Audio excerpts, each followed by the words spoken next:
And so I think it's important that, identity, and the reason why that's so important, because so many times, especially now in this time, it's so easy for your identity to be caught up in likes and shares and titles and things. And so when you make your identity based on your purpose, because identity that's rooted in Christ gives you purpose, it gives you value, it gives you a sense of an assignment.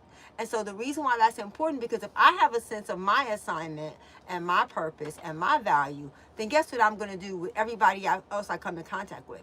I'm going to value his purpose. I'm going to value his assignment. I'm going to value who he is. And so it's kind of hard to give someone something when you don't have it. And so the reason why we're sharing all these things is because a lot of times when you first get married, you don't know. People don't talk about this kind of stuff. People don't let you know that if you don't really have a good sense of your identity, how that could affect your marriage.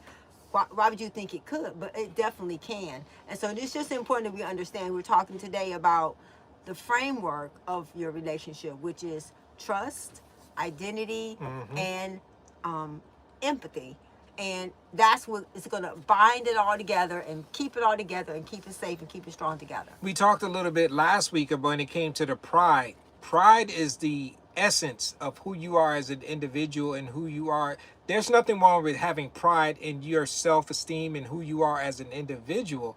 But when pride starts to take control and you start thinking you're more than, especially when it comes to your partner, then you're kind of spilling over into some other areas that are going to be very damaging to your relationship in the long run. You can go through and try to think you controlling another person, but it's not going to happen.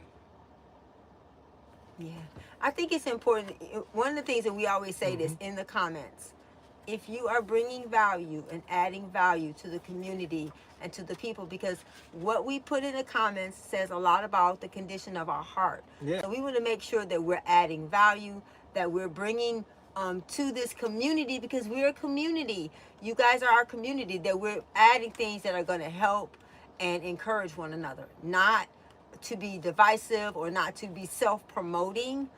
That's not what this is for. This is a time for us to get together so that we can have better, fulfilling, God-honoring marriages and relationships. So right now we're talking about identity. What's something else that you have that you've learned about really understanding your identity that you think has helped us as a couple? I think being confident when I was growing up, especially if you come through a household, my dad wasn't in the house, so I really didn't have a great example of what a man was supposed to do, especially when it came to relationships, especially when it came to Renee and how I was supposed to interact.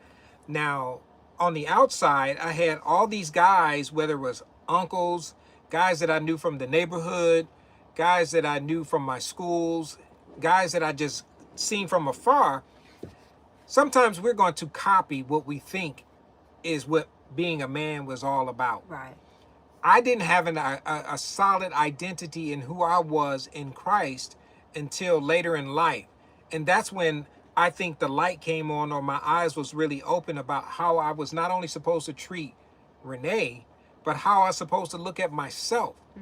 When you start looking at yourself based on things that you've experienced, based on things that you were told, based on things that you think are the right way to do things, you can be setting yourself up for some real heartbreak when it comes to, especially if you're calling yourself trying to interact and come together with another person.